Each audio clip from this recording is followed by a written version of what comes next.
banyak dana untuk keluarganya di Indonesia yang membantu menggerakkan perekonomian. Yang kita harus imbangi adalah perlindungan kepada mereka.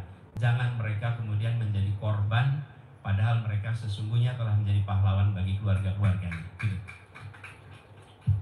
Aduh, jago banget kata-kata ya Pantesan Bu Ferry jatuh hati. Oke Pak, next pertanyaan selanjutnya. Gagasan Amin untuk ketersediaan pangan nasional nih Pak, termasuk ketersediaan pangan untuk NTB.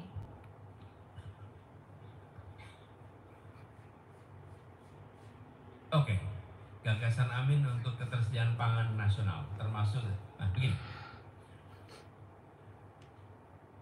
kita akan mendorong kerjasama dengan petani melalui cooperative farming dan melalui kontrak farming, dan bukan melalui food estate. Ya. Anggaran yang dimiliki negara ketika itu diberikan kepada program seperti food estate, maka dia dipakai oleh korporasi besar. Korporasi besar tidak perlu dana dari pemerintah. Dana dari pemerintah harusnya diberikan kepada siapa? Petani. Mengapa petani?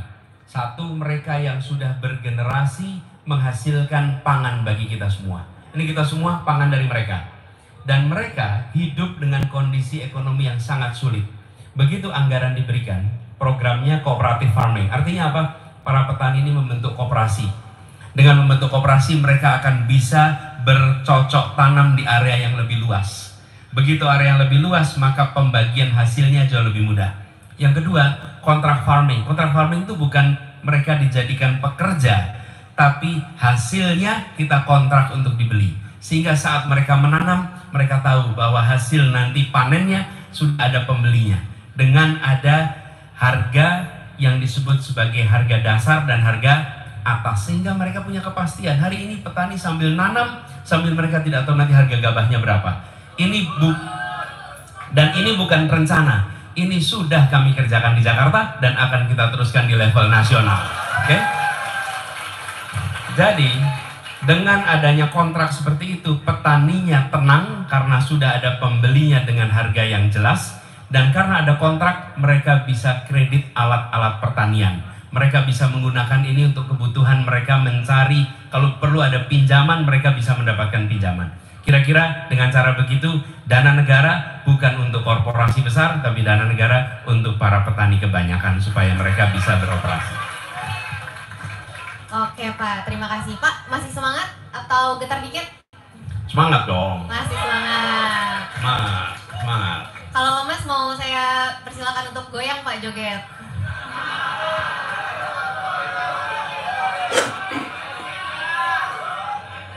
Memang masih perlu joget?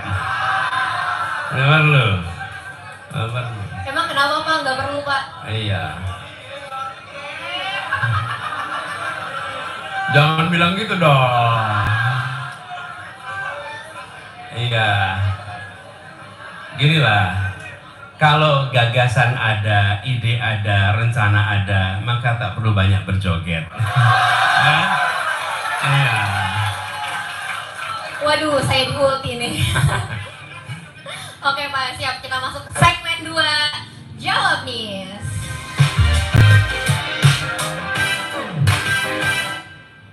Oke Pak, pertanyaan nih Pak. Belum lama ini Bapak menandatangani kontrak fakta integritas dengan Ijtima Ulama. Kenapa Bapak melakukan itu Pak? Bukankah itu salah satu bentuk politik identitas? Jadi di dalam proses politik sejak kami bertugas di Jakarta dulu, ada banyak unsur masyarakat yang memilih untuk mendukung.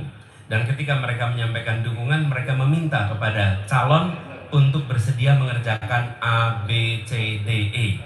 Jadi mereka mengatakan kami akan mendukung, tapi kami meminta Anda melakukan A, B, C, D, F, G. Jadi kami punya kontrak politik dengan warga macam-macam. Dari mulai warga Tanah Merah, kemudian warga banyak sekali, termasuk jaringan rakyat miskin kota untuk penataan kampung-kampung kumuh. Jadi ini bukan pertama kali. Ada dukungan, dan dukungan itu meminta kita melakukan A, B, C, D, F, G. Dan teman-teman bisa lihat, ketika kita mendapatkan dukungan dari dari Ijtima Ulama, mereka memiliki 13 poin. 13 poin itu bisa dibaca oleh siapa saja, semuanya tahu. Dan isinya adalah untuk kemajuan bangsa dan negara. Kami siap untuk melakukan yang sama dengan kelompok manapun selama itu sejalan dengan prinsip Pancasila, Undang-Undang Dasar 45, dan untuk kemaslahatan bagi seluruh masyarakat. Nah, ini kemudian jadi ikatan. Di satu sisi ada tanggung jawab mendukung, di sisi lain kalau nanti amanah diberikan, kami punya tanggung jawab untuk melaksanakan yang menjadi komitmen. Ini adalah praktek modern. Kenapa? Karena kalau yang primitif pakainya rupiah. Betul tidak? Nah, kita tidak terjebak dalam urusan yang rupiah. Kita kerjakan prinsip modern di mana amanat itu dijalankan untuk kepentingan-kepentingan publik. Jadi kami terbuka. Kalau ada yang mau mendukung dengan meminta untuk kami melakukan ABCDFG, kita baca sama-sama. Bila itu sejalan dengan prinsip Pancasila, prinsip Undang-Undang Dasar 45, dan prinsip adil makmur untuk semua, maka yuk kita bersama-sama bergerak untuk perubahan. Oke Pak, saya sebenarnya mau muji jawaban Bapak, tapi ini acaranya desak Anies Pak, bukan dukung Anies. Mau apa tadi rencananya? Mau muji Bapak. Oh muji, boleh aja, nggak apa-apa. Gak mau Pak. Oke, kita lanjut Pak, pertanyaan selanjutnya.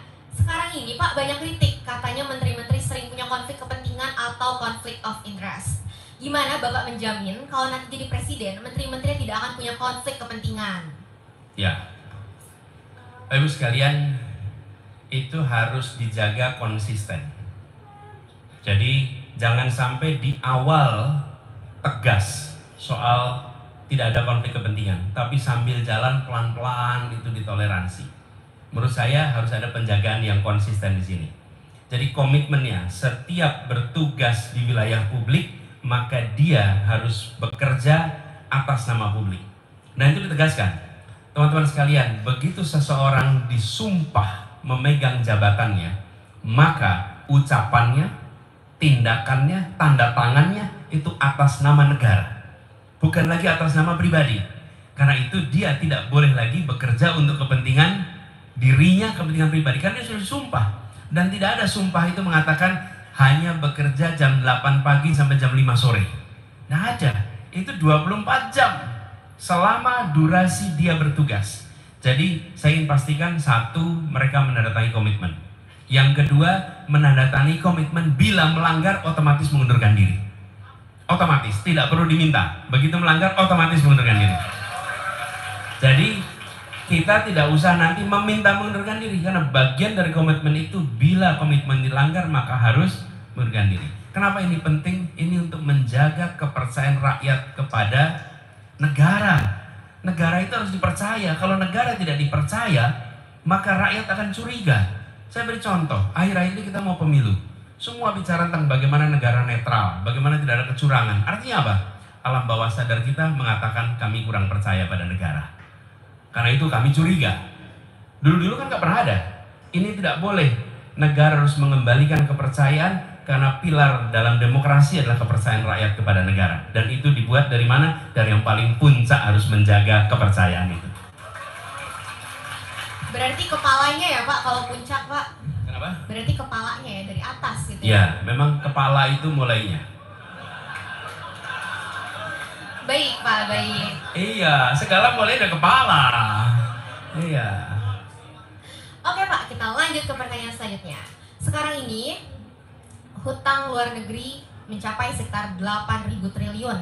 Bagaimana langkah Amin untuk mengelola hutang luar negeri agar tidak terus membengkak? Ya, gini. Hutang sesungguhnya bukan menjadi masalah bila dia digunakan untuk kegiatan produktif. Karena dia kemudian memberikan manfaat bagi orang banyak. Problemnya ketika hutangnya tidak dipakai untuk aktivitas yang produktif. Yang kedua, pemanfaatannya banyak bocor. Nah itu masalah. Tapi bila tidak banyak bocor, dia bisa optimal. Nomor satu. Kemudian yang kedua, terkait dengan hutang ini. Rasio hutang kita itu ada ambang batasnya. Saat ini rasionya 37%, sekitar 8.000 triliun, 37% dari GDP kita. Kita menargetkan diturunkan itu menjadi di bawah 30%. Bagaimana caranya? Dua. Nomor satu, hutangnya dikecilin. Nomor dua, GDP-nya digedein. Oke? Karena dua cara itu akan membuat menjadi 30%. Nah, kita ingin GDP-nya dibesarkan sehingga rasio hutangnya turun. Lalu memastikan hutang ini dipakai yang saya sampaikan tadi, kegiatan yang produktif dan diawasi dengan baik sehingga hutang itu tidak bocor. Ada transparansi, ada pelaporan yang baik, bisa dipertanggungjawabkan pada publik sehingga nanti memberikan manfaat kepada semuanya. Gitu kira-kira jawabannya. Teman-teman, ini kayak bukan mau mendesak ya, mau mendukung nih kayaknya. Oke Pak, kita ke pertanyaan selanjutnya. Kenapa semua aplikasi pemerintah kebanyakan nggak berguna, nggak aman, dan cuma buang-buang anggaran, Pak? Oh gitu ya. Perasaan di Jakarta ada Jaki yang bermanfaat sekali. Ya. Cuman kemarin